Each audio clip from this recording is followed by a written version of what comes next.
Hi everybody, welcome back to my channel, Nonstop Talking with your girl here, Vivian Liu. Today I will be talking about the best movies and TV shows I watched in 2024. I feel like in 2024 I had a pretty good watching year just because there were a lot of shows that really left an impression, made an impact.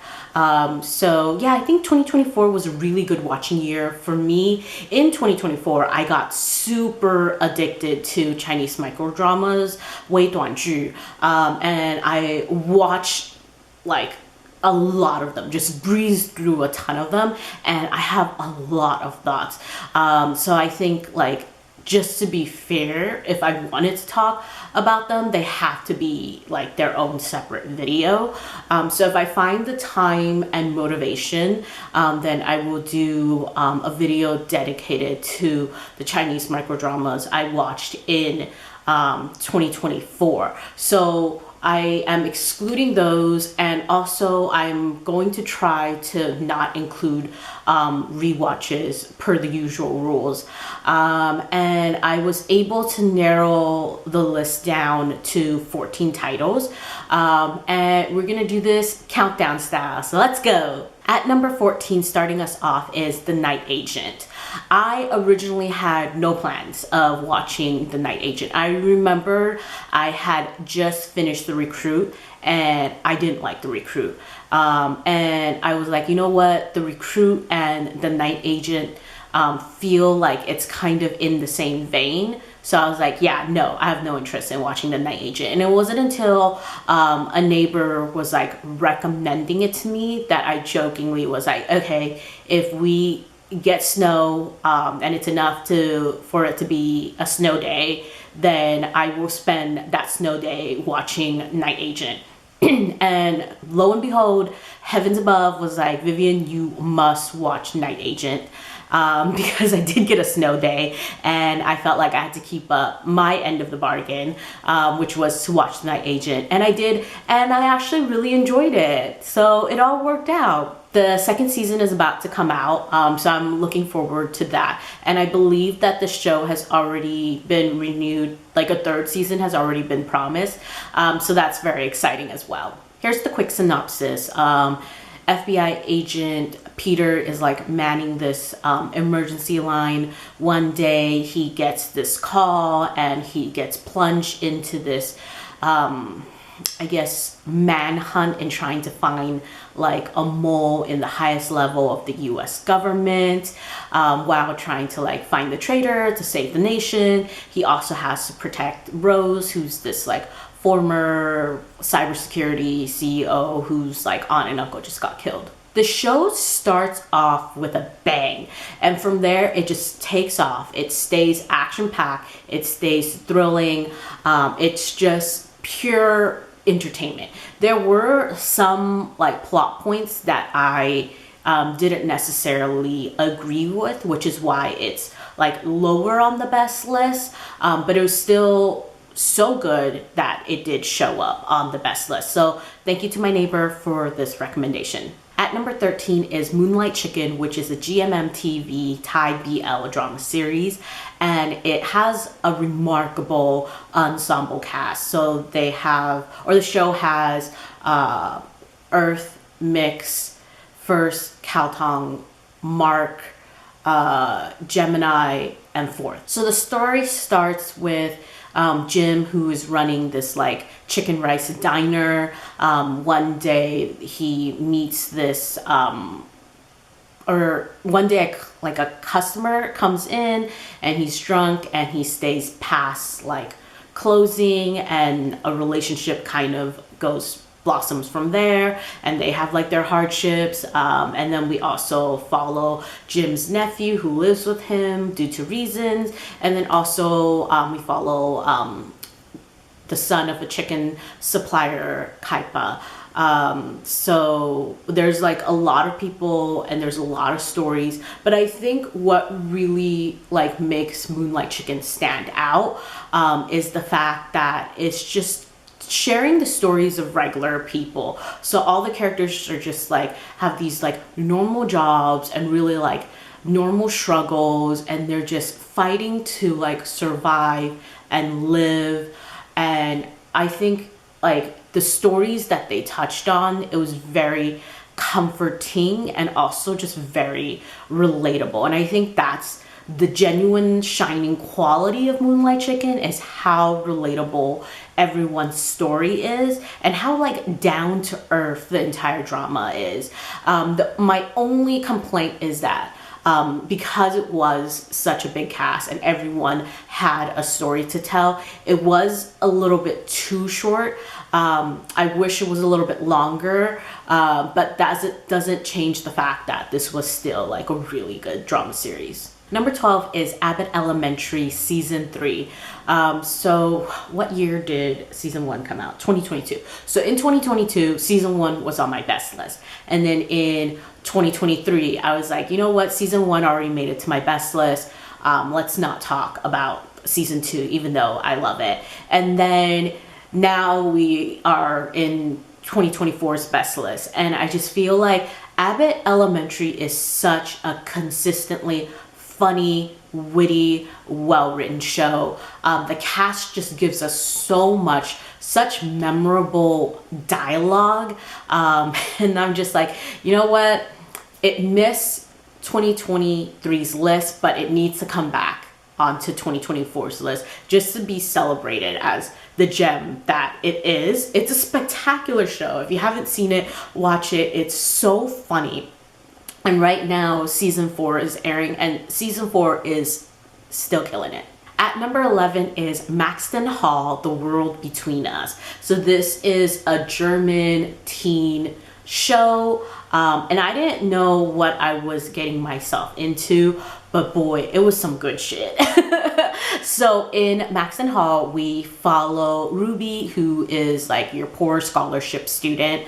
And then there is, what's his name? James? Yes, James. So he's like the popular, wealthy jock at school. Ruby kind of, she like kind of stumbles onto James' sister's secret, and so James like kind of goes after Ruby and, you know, is like, hey, keep your mouth shut. But at the same time, like they start this like enemies to like lovers relationship. The chemistry is just sizzling hot. The banter is just so good, so good. And I feel like this is the kind of push and pull teen drama, angst, romance that like anyone who loves like a teen drama romance, you will love Maxton Hall. Maxton Hall delivers all across the board. I was also really impressed by like the diversity of like the cast and the diversity of the roles. And in addition, like the school uniforms, gorgeous, so fashionable. And I hope I hope we get a season 2. My only small complaint is that like the ending felt a little bit abrupt, but if we get a season 2 and it's good, then like that cancels out that complaint. At number 10 is another Thai BL series, and it's One D Good Day.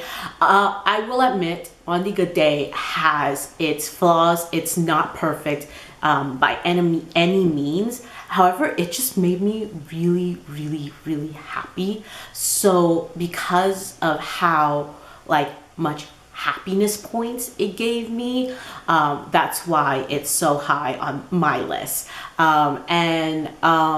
The romance between the main couple and the romance between the secondary couple, like the romance was romancing in this, the chemistry was chemistrying in this, the looks, the touch, like it was really good. I remember first stumbling onto the trailer on YouTube and then finding out that this was a friends with benefits relationship between a doctor and a boxer, and I was like, I like that. And so I was like patiently waiting for it to like finally be released, and then once it was released, I was like watching episodes like every week. I know some people online were complaining about how the main couple, their like push and pull portion of like becoming an official like couple, like that took like a really long time, and for some people they were like, oh, we're like over it, it took like way too long. But the main couple, like I said, I just got so many like happiness points from this. So I will just ignore that. And I also think like what was respectable about this show was that it did highlight certain like important issues such as vaccines. Number 9 is Chinese drama Falling Into Your Smile. 你微笑时很美. Okay, so my sister had seen this like when it first came out, and like she loved it, but like I didn't have any interest in it at that time. And then like I met someone who is like a big fan of Shukai and thinks like Shukai's like the leading male in this drama, and she just thinks he's like very handsome. And I was like, okay, I have like 2 like approvals from people I know in real life. It's time that I give Falling Into Your Smile a try, and you know what? I really liked it. In short, we are in the world of competitive professional esports, and it follows the romance between the captain Chessman and the newest member of the team, Smiling. And I love like how positive the show is, and I love how fluffy the romance is. It never gets like malicious or like evil. It just stays really soft. And the second like couple in this is also, they're just also very enduring and have like a pretty solid like romance love line. So I just feel like everything, like all the, it ticked all the little boxes. And I also love like its feminist message. I like that it like promoted esports and was like, hey, like girls can do this too. Women can pursue being a professional video game player. And I really like that. I thought that was very cool to see. In the end, I think the conclusion wrapped everything up nicely. I know online there's like a push for a second season, but I like don't think it needs a second season whatsoever. I think everything has been tied up well, and it should just stay one season. I know that the main couple recently collaborated for like a brand, and it's like a reunion of sorts, and like fans are really excited. So I guess you can like check that out as like a reunion. And yeah, I just think if you want like a sweet contemporary romance, Falling Into Your Smile is it. Number 8 is Reacher Season 2. I feel like, because I know Reacher Season 1 was definitely on the best list, and it was like pretty high on the best list for 2023, for my last list. So is this considered repeating if like it's the same show but different seasons, because I'm like watching them as they're airing? I don't know what the rules are for that right now. But yes, so Reacher is back, and it's gonna come back because there is a season 3. Super looking forward to it. I will say that I think season 1 was better, but season 2 still like slapped. And I think that was really important for me because season 1 was just so good. Like to me, I enjoyed it so much, and it just delivered on all fronts on what I wanted for like a short action show. And I think with how much like expectation, even though I try to like tamp it down, but with how much expectation and anticipation I went into season 2, and for it to like meet it, I think that's just super duper impressive. And so I'm looking forward to season 3. Please don't drop the ball. Number 7. Oh, this is just like one of the sweetest, cutest, softest things I watched in 2024, and that is The Boyfriend.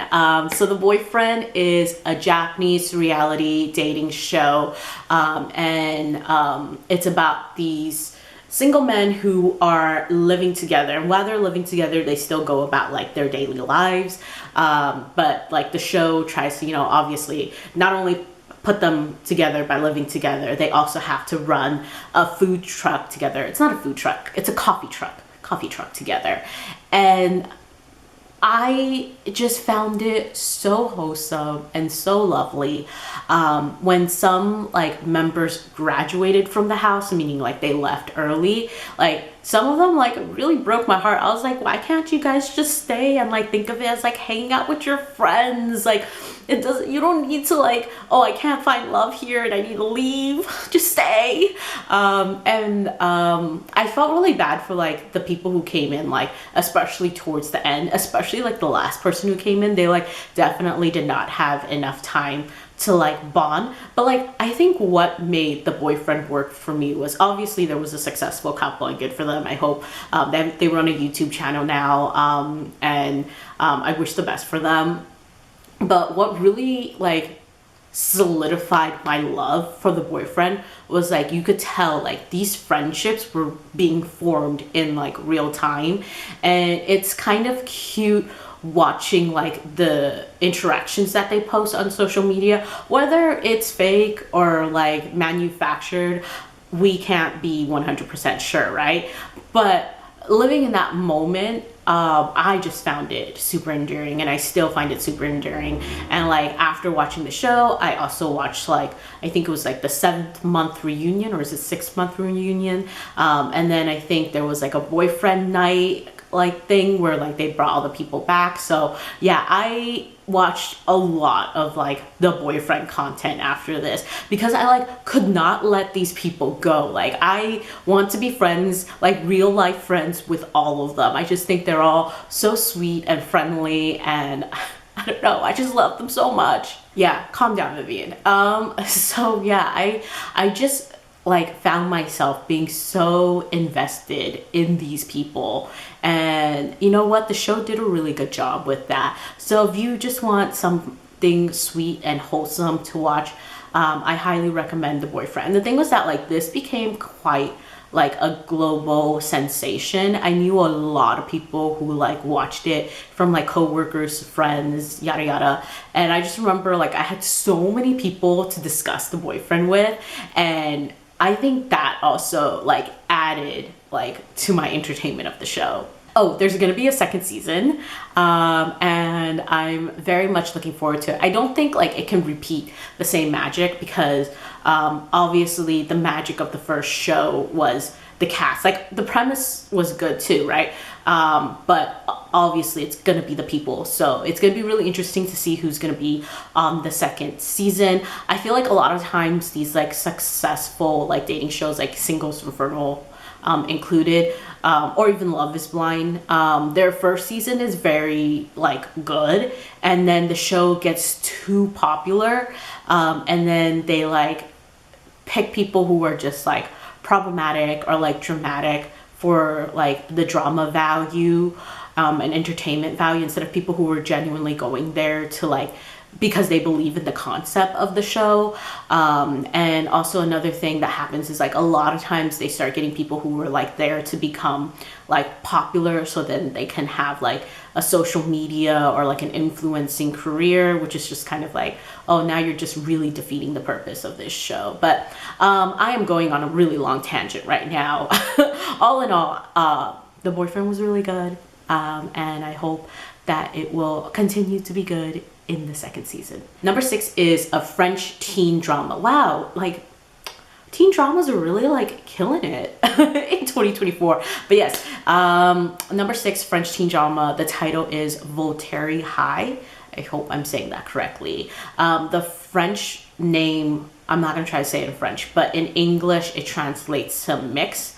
And in this story, I think the time period was set in the 1960s, I believe. Yes, 1960s. So in the 1960s, in a small town in France, an all-boys school becomes like co-ed, and it's the problems that follow soon after the school becomes co-ed. And I think it just did like a really great job in educating me about like French history, because as someone who doesn't know much about anything, it was eye-opening to see that like the feminist movement didn't come about as early as I think people would assume, especially with how liberal and open-minded France comes, or like French people come off as.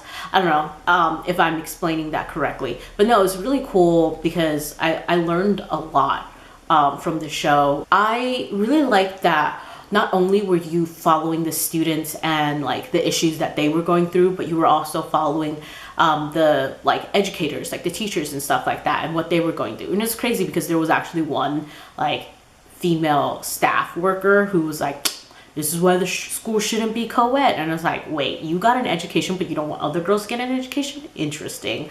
And we were also like following like the parents and their like issues and dilemma.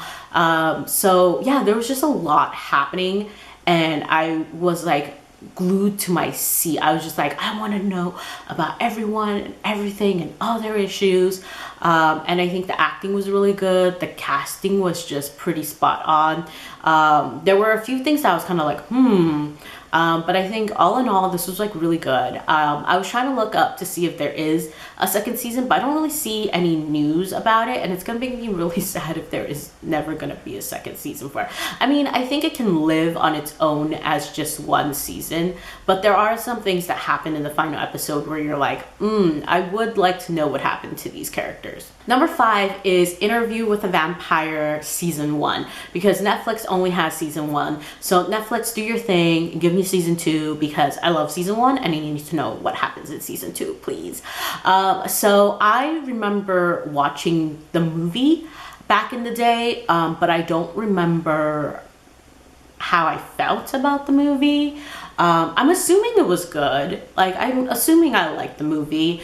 But anyways, I'm glad like I write down my thoughts now. It's based off the book with the same name, written by Anne Rice. So with this live action, they kind of modern or like update it to where like the present day setting is 2022. I think, what is his name? Louis, he lives in Dubai.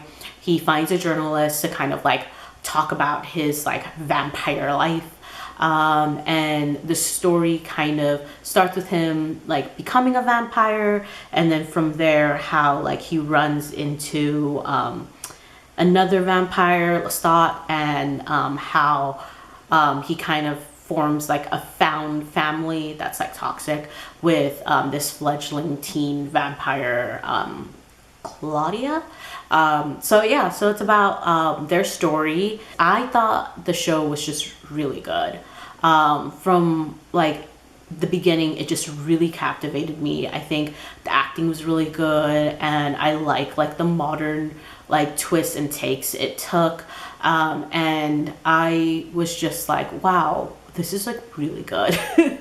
I remember watching it and finishing it so quick, and then being like really sad that Netflix didn't have season 2. To explain my thoughts more clearly, the plot is like very well paced. We're flipping back and forth to like the past and like modern day, but we also switch like narration, such as when like Claudia's diary is being read, and I think all those transitions are just very smooth and very well done. I went to go drink some water. I'm back, but yes, the entire cast is just very talented, and I honestly was just like, thinking this is just something I'll start and I'll finish when I like get the time, and so I wasn't expecting that I would binge watch it, and yeah, the first season was amazing. I hope when I finally am able to watch the second season, it's gonna be equally as gripping. At number 4, I think this show is probably on a lot of people's like best list, tops list, and that's Shogun.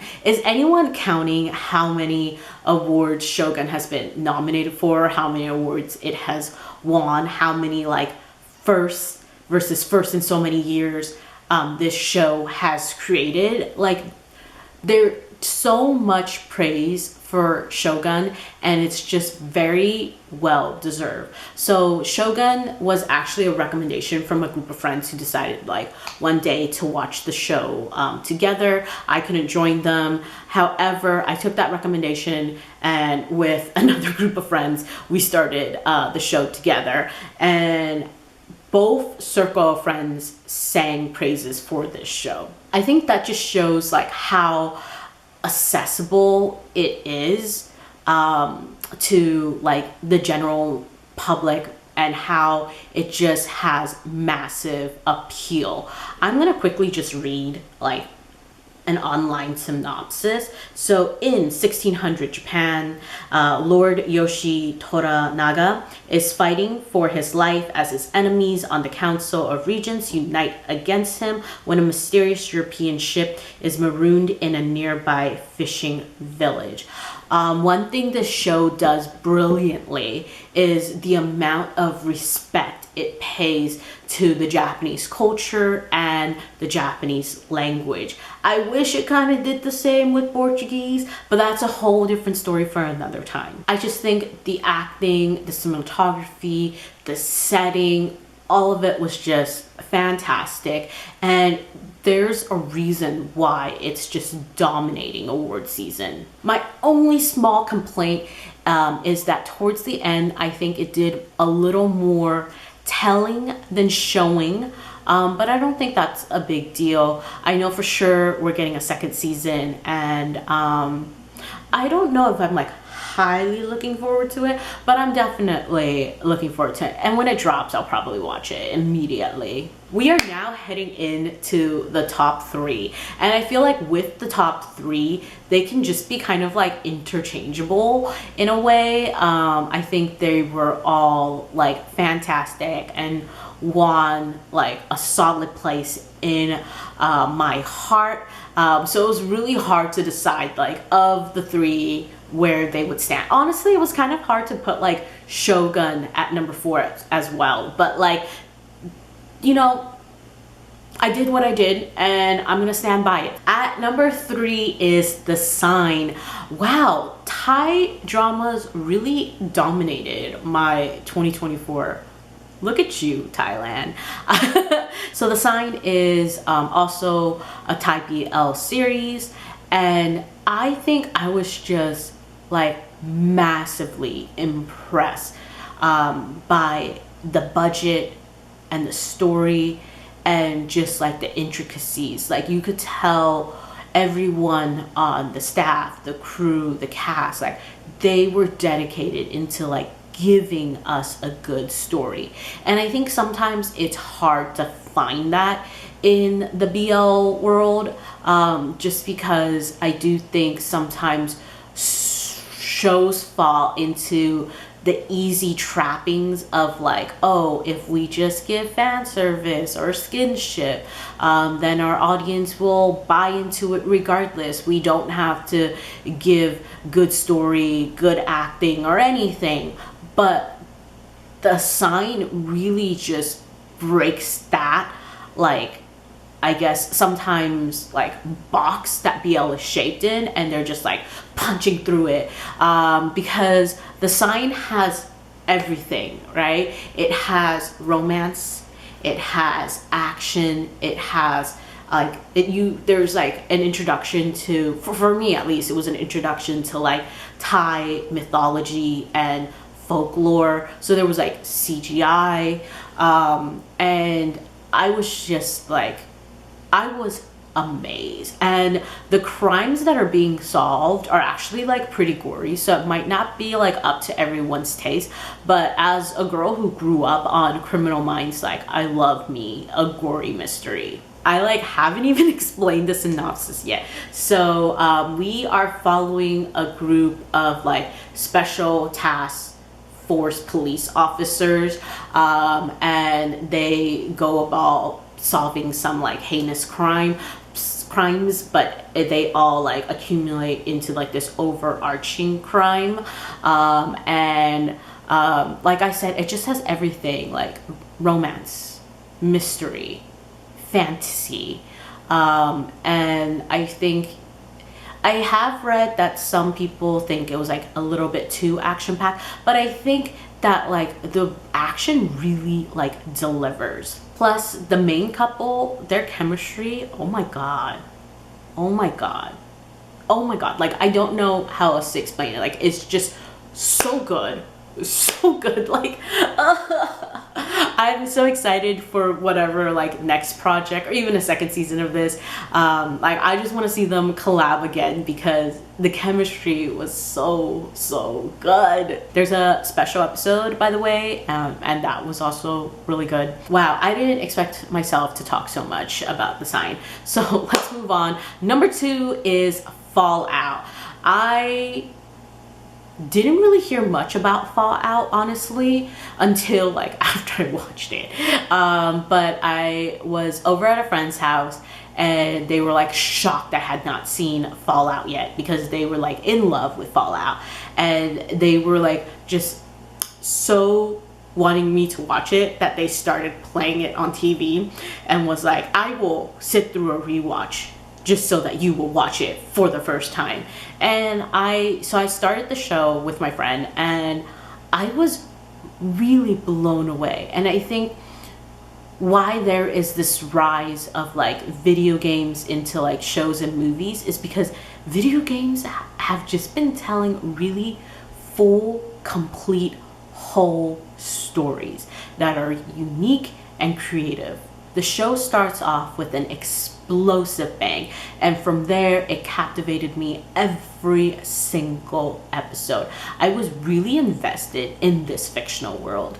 Like I said, Fallout is based off a video game. I don't play video games, so I don't know anything prior, except for the fact that it was based off a video game. And so it's set in this like post-apocalyptic world where like Los Angeles gets like nuked, and people are now living in these like vaults. I think the concept was just very well formulated. The twists and turns wowed me, and I really liked the direction the show was heading, and I'm very much looking forward to season 2. I know that season 2 has been delayed, but when it's out, I anticipate that it's going to be really good. Number 1 is going to shock people because I think everyone will anticipate a different. I mean, what anticipation is there left now that we've like gone through this list? But yeah, I think it might seem a little bit like out of nowhere, but I thought long and hard about this and I'm sticking with this answer. At number 1 is Culinary Class War. I loved this Korean reality cooking competition so much. I remember, well, it was recommended to me by a coworker, and I was telling him like, oh, I saw the trailer, it looks so like stupidly gimmicky, like, oh, so like it's like professional chefs that like have years of experience with versus like chefs that like are technically professional too but like don't have as much experience, and they are like duking it out. And I'm like, what is this, Food Wars anime turned into real life reality competition? I love Food Wars, by the way, back in the day. So I was just like, no, I'm okay. And he's like, no, like you should watch it, I think it's good, I think you'll like it. You know what, he was right, because I finished it before he did, and I was very much invested. I like told my friend who's a baker that he needed to watch it. I told my boyfriend he needed to watch it. I told my boyfriend's parents they needed to watch it. Like I was just like, anyone who would listen to me, I was like, please get on the culinary food. Why am I not? Culinary Class Wars. Oh my god, I was gonna say Food Wars. Is it Food Wars? I like want to double check. Oh my god, I really doubted myself there. It's Culinary Class Wars, Vivian. Where did you get Food Wars from? Shut up. But yeah, I will say, I did not like the finale. I will also say, I think they picked the wrong winner. But I don't think in the end of the day, any of that even matters, because what makes the show great is I feel like almost every single finalist that became like a finalist, they saw such a boom and such an uptake in like their social media following and the patronage of their business. So there was like no loser from this show, because I think everyone kind of like got more famous because of the show, or like was able to like spotlight or highlight like their business or restaurant or whatnot. And I started following a few of them online. I do know that like for some contestants, some of like their dirty laundry was aired, and for some contestants they did encounter some hatred. But I think all in all, I would say like most people saw a positive outcome from being on this show. I don't know, I'm making stuff up. Don't listen to me. I've never been on any reality shows. But yes, I think what really worked for me with Culinary Class Wars was the fact that you just saw a bunch of people living out their dream job, doing something that they were so passionate about, and like just passionately pursuing their passion. And that just was very like heartwarming to me. And was the show gimmicky? Yeah. Did they bring in characters? Yeah. So it definitely had like its funny moments, but like chefs are quirky and they have like ego, and you know what, like they're people, and so it is what it is. But they're like, I don't know, I just think there's just something about watching people like actively pursue their passion, and they've made like their passion into something they're good at. Like I think that's just impressive. And I enjoyed watching like every episode. And the reason why, you might be thinking like, so what if you enjoyed this Korean reality cooking show, Vivian? How could you put this at number one? I think the reason why I put this at number one is that like I didn't have to think about like, would someone enjoy this if I recommended it to them. I just felt like this had such massive appeal to like a general audience. My camera cut me off there. They're like, Vivian, you were going off for way too long. We're gonna cut you off. But what was I talking about? I think like, man, I really just like had so much build up there, and then it just came down. But no, I think like I was saying, I think it's something that like will like appeal to like the general masses, and it definitely showed that it did.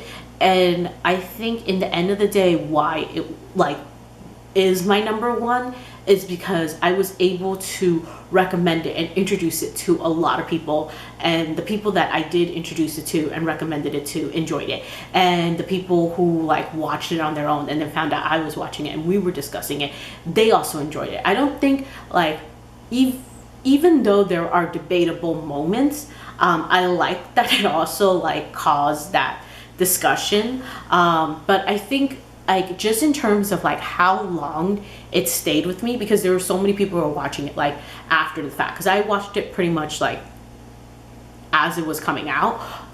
So like I wasn't spoiled by like who was the winner or whatnot. But yeah, like I felt like a lot of people also like watched it a lot later than I did, and I felt like every time someone in my life finished it, like I had someone new I could talk to about it. And no, it just became like such an exciting thing to like look forward to be like, did you finish it yet? What are your thoughts? And I think that's why it is number one, just because of its reach, and because of its reach, the amount of people I was able to discuss this show with and like talk about it, and like how like it became like a fun memory for me. And it was like really cool because I could say like, oh, I went to like Chef Edward Lee's restaurant before watching this show, and I did. Wow, I was really rambly for my top three. Actually, I was really rambly for some. I will say, like, looking back, I felt like 2024, good watching year. I would agree with that. And also, like, a lot of action stuff did really well. I felt like I was talking about quite a few action stuff. So, that was where, like, my taste was leaning in 2024. I hope to have another good watching year in 2025. I'm looking forward to all the new stuff that are coming out. That's it for this video. Oh, the next one is gonna be the opposite, which is obviously worse. So keep your eyes peeled for that. Outro time. Like, comment, subscribe. See you in my next video whenever that is. Bye. I'm actually looking through my list again, and I realize I have no movies on this list. It is all shows. First of all, I already knew I like shows more than movies, but I'm very shocked there are 0 movies on my best list, and I was able to name like 14. So that's really interesting. I would like to see like my own stats of like how many shows versus movies I watched in 2024. But I'm not gonna do that to myself. Okay, this is for sure. Goodbye now. Bye.